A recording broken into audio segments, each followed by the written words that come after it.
Hello, falafel, everyone. Oh, on my way. Oh, good. Manuia lava Thai. I've got a special video, but I'm not going to start filming it tonight. I'm in here just posing for a thumbnail. Let's skip till tonight. Hey, now y'all see what I do every Friday night. Relax out by a little fire. The question of the day is, how did I wind up marrying a Samoan? Well, that's what I'm going to answer right after this. Let's go.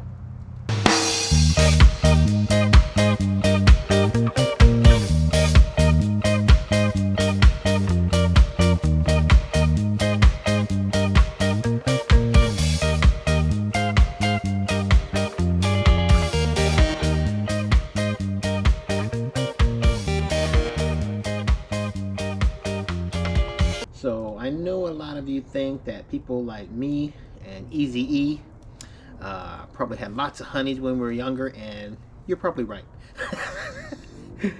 So let me tell you a little bit about my story. So I want to take you back. I was born thousands and thousands of miles away from Samoa. When I was growing up, I didn't even know there was a Samoa. I had never heard of Samoa. Had never heard of Tonga, nothing. I maybe had heard of Hawaii, but that's about it. So at 17, I joined the Army, and then I traveled the world. I went to Europe and traveled all around Europe. I was actually in Africa and Kenya. I actually went to war, survived, and came back. All that happened before I ever met my wife, and I'm going to tell you that story right now. After 10 years in the military, I finally got stationed in Hawaii. So when I was in Hawaii, I met a lot of people, and through a friend, I believe he was half Samoan, named James, he took me to a party, and I met this really tall lady who I didn't know what she was. I thought she was an American, a Native American Indian, and she told me she was Samoan. Super nice. We never hit it off like that, but we were really good friends and very friendly. She was very funny. I tried to be funny, so we got along really good. And then through her and James, I met a Micronesian girl. The Micronesian girl was a little short girl, very nice, cute, and she was dating James at that time, but later on they broke up. So let's skip forward, a couple years, or a year at least. So as a young cocky guy, I'm at the north shore of Oahu, where the waves are humongous, where they do the World Surfing Championships, and I go out there with my friend on a boogie board, and we go out. We were over a mile from shore, where the massive waves, I'm talking 2-3 story tall waves, were crashing around us, and I was bound and determined to ride one in. Well, Mother Nature proved better than me, and not only slammed me, but dislocated my shoulder, ripped the tether off my board and off my wrist, and pushed me to the bottom of the ocean. I almost lost my life that day, but I hit the bottom. I banged my knee really hard. It kind of woke me up because I was passing out, and I was able to push up and hold on long enough to get to the top. So let's skip 2.5 weeks in the future after that. My scrape of my knee was all healed up. Everything was feeling fine. It was a Friday night, and my friend said, hey, let's go out, let's go to a club and dancing and stuff like that. I said, sure. But when I got out of bed, my knee was killing me, and I didn't know what was wrong, but I needed to go to the hospital. So as it turned out, I had a coral infection, a living entity inside my kneecap. The coral had scraped my knee, and even though my skin had healed, it was growing inside on my bone. So they admitted me to the hospital. I was there for 3 weeks, getting tons of antibiotics to cure it, or they would have had to chop my leg off, I guess. But while I was there, Anna, the young Micronesian girl, showed up, and she was like, hey, what are you doing here? I said, I'm on the 9th floor on orthopedics. And I told her my story, and she goes, I was visiting my cousin on the 9th floor. She goes, oh, that's cool. Do you want to hang out? And I said, sure. So we were kind of hanging out, and I didn't know what the vibes were. You know, I couldn't tell if she liked me or didn't like me, and I didn't really know if I liked her or didn't like her, but you know, it was a good start. And at the end of the night, we had hung out like 3 hours, and she said, you know, we're coming out to visit Sunday. Can I come visit you again when I come? Visit my cousin. I said, sure. And she goes, I'll bring Val with me, which was the tall Native American Samoan lady. And I said, sure, both of you can come. I look forward to seeing you. And so let's skip ahead 2 days to Sunday. So I had to scoot a little closer so I can talk a little louder to you and you can hear me. Hopefully you could hear the beginning of the video. So Sunday, a nurse comes up to me and says, 3 girls are looking for you. And I said, what else is new? And we laughed. And she goes, no, seriously, these 3 girls were looking for you. And I knew Anna and Val were coming to visit me, but I didn't know who else it was. So I roll out in the hall with my wheelchair because I was confined to a wheelchair with my leg propped up.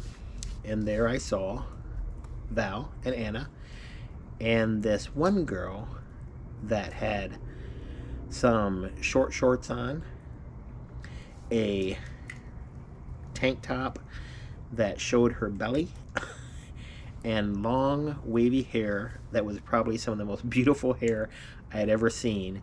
And immediately I was like, holy smokes, who is that girl? So of course I played it cool and I was like, hey Val, hey Anna, how you doing? I'm like, who are you? And she said, I'm Esther. And I was shocked. I'm like, what? What's your name? She goes, Esther. And I go, that sounds like someone's grandmother's name. And so I said to her, what are you? Are you Micronesian? Are you Samoan? She goes, I'm Samoan. And I kind of had an idea. I said, what's your Samoan name? What's on your birth certificate? And she's like, Asaka. I said, oh, well, why don't you call yourself that? She goes, I prefer to go by Esther. And she's being all cool and everything. I said, well, trust me.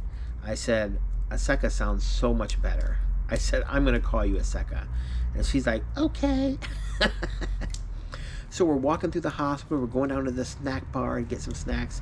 And all the time I kept watching her out of the corner of my eye. And she was like, oh, this picture on the wall is so fabulous and whatever. And I'm like, boy, she's very pretty, but she's acting very immature. So I decided to ask her. I said, by the way, I said, how old are you? And she goes, just like this. She goes, I'm 21. Why? I go, oh, I just wondered how old you were. And she goes, yeah, I'm 21. I said, okay. So I left it at that. So for some reason, I didn't 100% trust her. So back then I smoked cigarettes. I know, bad habit. But so did, I believe, Val, the tall, really tall Samoan lady. And I said, hey, Val, while they're eating their pizza slice or whatever they were eating in the snack bar, do you want to go out with me outside and we'll have a smoke? She goes, sure. So Val and me had known each other like over a year. So I thought I could trust her 100%. So I said, hey, Val, can I ask you a question? And she said, sure. I said, how old is Asaka? Because she acts really immature. And she goes, oh, she's 21. I said, oh, okay. And I believed her. So from that day forward, I moved forward thinking she's 21. Okay. So we hung out all that night, all 3 of us. And then they left. And I was still in the hospital, but I did get released 2 days later on a Tuesday. And let's skip ahead till Wednesday and see what happened. Ooh, it's a little cold out here. it's dropping down into the 30s tonight, so I'm getting a little cold, but I'll be out here for a while with my nice warm fire. So Wednesday I'm back in the barracks because I lived in the barracks. I had this huge room all by myself because I had more rank than a lot of the guys that lived there. And my phone rang. And back then I had a cell phone like that big. It was like half the size of a loaf of bread. It was huge. You know how it was in the 90s. And I answered the phone and it was the Micronesian girl.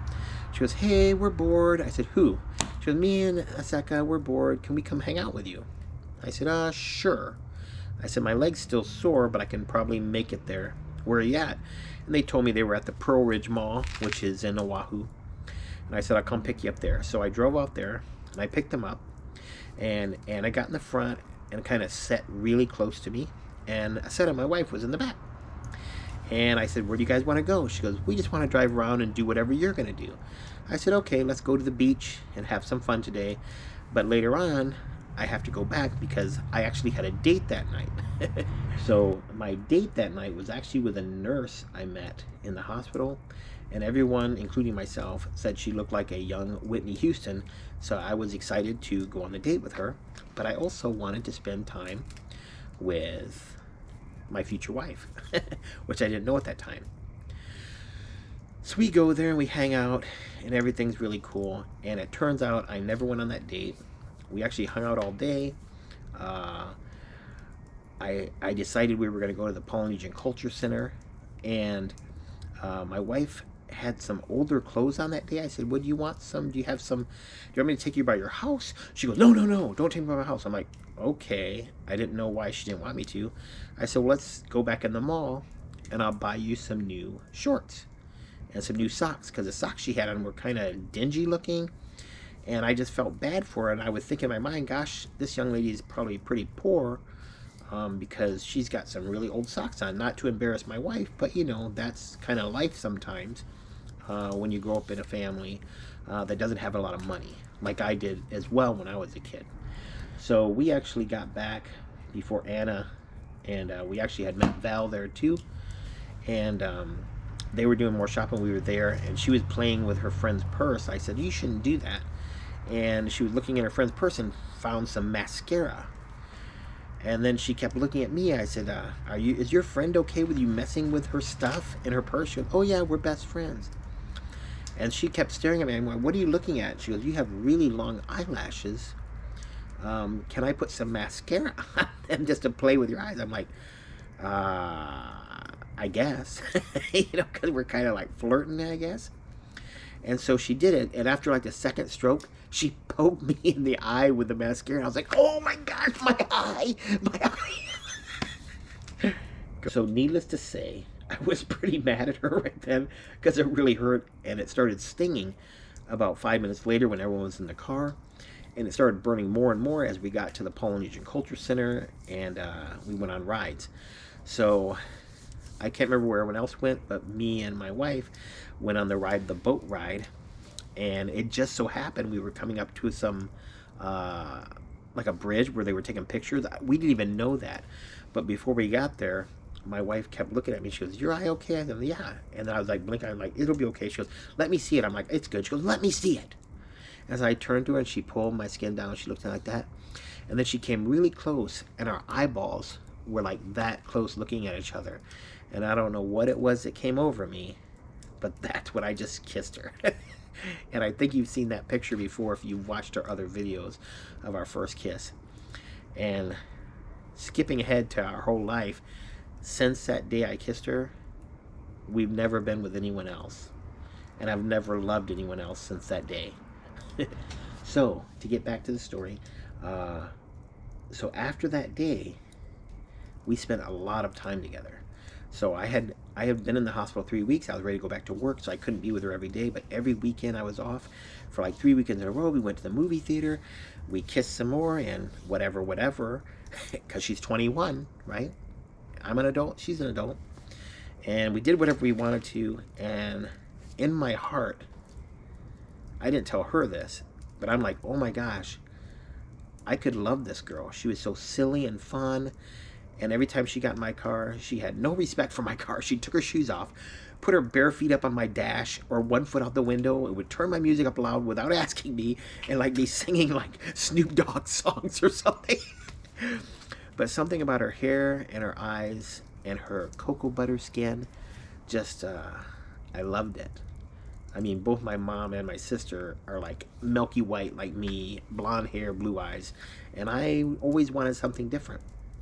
So let's skip ahead. It was a Saturday for sure, and she spent the night with me. And so the next morning, my big old cell phone rings, and I answer it, and this woman's voice says, "Hello, please. I'd like to talk to Asaka." And I was like, "Okay, just a minute." And I covered up the mic, and I handed it to my wife, and I said, "Someone has my number, and they're asking for you." And she got on the phone, and she's listening, and I could hear someone talking in Samoan on the other end. I didn't know what they were saying, but and my wife just said, "E, E, E, E," and then she hung up. And then she acted really weird. And so I was in the room brushing my teeth or getting dressed or whatever, and I said, what's wrong? And she goes, nothing. I said, no, tell me, what's wrong? She goes, my parents want to meet you. And I was a grown man, so I was like, cool, yeah, I'd like to meet your parents. And she goes, you meet my parents? I said, yeah, why not? She goes, okay. So we got all ready, we got in the car, and she acted so strange. She wasn't playing her music, she wasn't being silly. She was sitting in the chair doing this the whole way to Waipahu, where they lived. She was looking down and like twirling her thumbs, and she was quiet as a mouse. And I felt something was wrong. So as we got closer to where she told me to drive, these apartment buildings out in Waipahu, I pulled off the side of the road and I turned the key off. And I looked at her, and finally she looked at me. I said, is there something you want to tell me? I didn't know what it was, but I felt there was something bad. Like, is she going to have these big Samoan brothers that are going to kill me when I get there or whatever? Is her dad going to punch me in the face? I didn't know what was going to happen, but I wanted to know. I had a weird feeling that something was wrong. I said, is there anything you want to tell me? And she goes, no. And I thought again. I said, have you lied to me about anything? And she says, no. So we drove up to the apartments, and I went inside to meet her parents.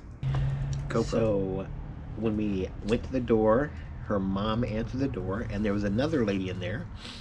And Mommy was a good-sized lady, and so was the aunt, it turned out. But they were super friendly, didn't speak English very good at all. But they told me to sit on the couch, and they told my wife to sit next to me. And then they sat on the mat on the floor, like right in front of us, looking up at it. She seemed really nice, but I'm like, something's going on here. I didn't know what it was. So the mom looked at me and says, what's your name? I said, Nathaniel. She goes, oh, okay. What do you do? I said, well, I'm in the army. And she goes, oh, that's good. And the aunt said, I think I've seen you before. You work up on the whatever floor. Because I worked on the cardiac intensive care unit. I was actually a nurse then, too. I started out as a combat medic, but I went to nursing school while I was in the military, and I was a nurse on the cardiac intensive care unit. And I guess she had been a patient up there, not my patient, but had seen me. And I used to have spiky little hair, and I'd wear my bandana, but I had a little spiky hair. And she recognized me. She goes, oh, I recognize you. You're a very nice young man. And then the mom says, so how long have you been in the army? I said, well, I guess I've been in 10 years. And she goes, oh. And her and the aunt looked at each other. They spoke in Samoan. I don't know what they said. Then she goes, may I ask, what's your intentions with our daughter? And fast thinker that I am, I said, well, right now, we're just friends. But I like her a lot, and we're just friends, and I like to go to the movies with her and like to hang out with her. But right now, we're just friends. And I don't know what made me say that, but I'm kind of glad that I did. So after she asked that, she says, so you say you've been in army 10 years? I said, yes. And she goes, how old are you? And I said, well, I just turned 28. And out of the corner of my eye, I see my wife, and the whole time while I'm looking at the mom in the eyes and talking to her, she's like looking down and picking her nails. She is not looking at her mom. She's not looking at me. She looks terrified. So I said, yeah, I'm 28 years old. And she looks at me and she goes, you know, Asaka, she just turned 17. Oh my God. So sorry. I laughed thinking about that moment. So right when she said that, it dawned on me what the whole thing, why my wife was nervous. And quick as a rabbit, I looked at her and I said, well, I know. She told me. That's why we're just friends.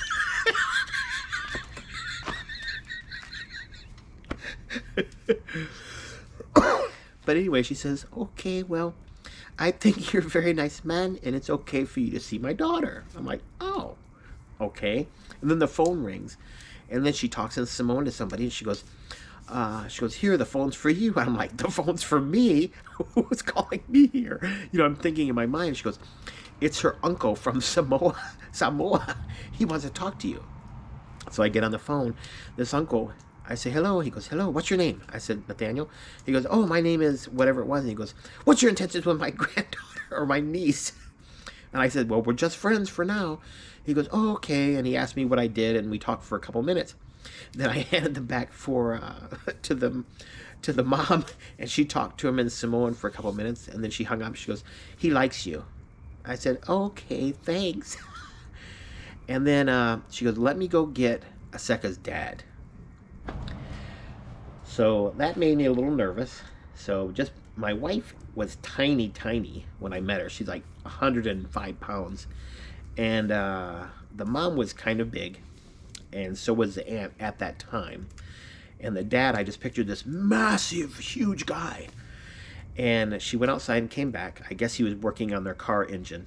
And in comes this skinny little guy, shorter than me. I had never seen a Samoan man that tiny in my life. But he sits to me and talks to me. He shakes my hand. And he talks to the mom in Samoan for several minutes. And then he asked me, what's your intention with my daughter? And I said, well, I really like her, and we enjoy each other's company, and I really love spending time with her, and we're just friends for now, but, I want to see where it goes from here, I said. So he just looked at me for a few minutes, and he said, okay. And then it shocked me. He looked at my wife, and he said, Aseka, look up. And then my wife looked up really slowly. He goes, Aseka, this here is a good man. From now on, you are no longer belong to me. You belong to him. Whatever he tells you to do, you do it. He may ask you things that you don't understand. And I'm like, what the heck is going on here? And he goes, but whatever he asks you to do, you do it. And I realized in my mind, I'm like, oh my gosh, he's like giving his daughter to me. He's like marrying us right there on the spot. So needless to say, we all drank some tea or coffee or whatever. And then I kept looking at my wife because I wanted to catch her eyes to look at me so I could give her that look like, you lied to me, right? And so she wouldn't look at me, though. She kept looking down. So I said, well, I'd like to go out with her or spend some time together. And she goes, and the mom says, it's okay if you take her out, but can you have her home early? Tomorrow's a school day. I just realized, like, oh my God, my wife is still in high school. Oh my God. So I promised the mom, yeah, we're just going to go out for a ride and maybe get something to eat. And I promise I'll have her at home early so she can get up. And I looked at my wife and get ready for school. Like that. And so I get up and I say, nice to meet you again. And they stood up and we all shook hands. And then my wife's just sitting there. And I said, come on, Aseka, let's go. We're going for a ride. And she just sat there. She goes, I don't want to go. And I was going to try to convince her, but the mom yelled at her and said, Aseka, you get up right now. You go with the nice man. He want to take you for a ride. So my wife got up and we left the house and we went for a ride. So we drove from Waipahu. I can't stop laughing over this story. So we drove from Waipahu and we actually drove all the way to the Pearl Ridge Mall where we had first hung out, really. And I parked in the parking lot as far away from the stores as I could, backed into a spot under a shade tree because it's hot outside. And I turned the car off and I just looked at her. And I sat there for almost 2 minutes just looking at her without saying anything. And finally she went like this and looked up. She goes,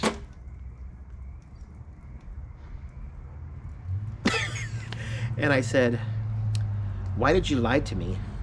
And she said, well, I thought you wouldn't like me. if you knew I was only 17.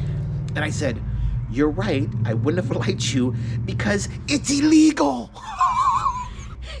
And when I said that, she looked crushed. I said, but, since your dad basically just gave you to me and you're now my property, I guess it's okay. And as long as we have the blessings of your parents, I want to continue to see you because I love you. And she told me she loved me too. And we kissed and we hugged. And that's the end of the first part of How I Married a Samoan. I'll continue more next time. I think I'll make more than one video out of this. So thank you so much for watching. Faftai Lava for all your support out there. We love all of you. I can't believe how the Polynesian community gathers around other people that make Polynesian type content. It's like nothing else in the world. I'm so blessed to have all you.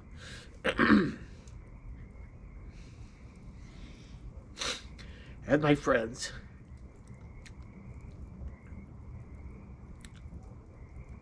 So tofa se fua. And we'll see you next time. Peace. Love you guys.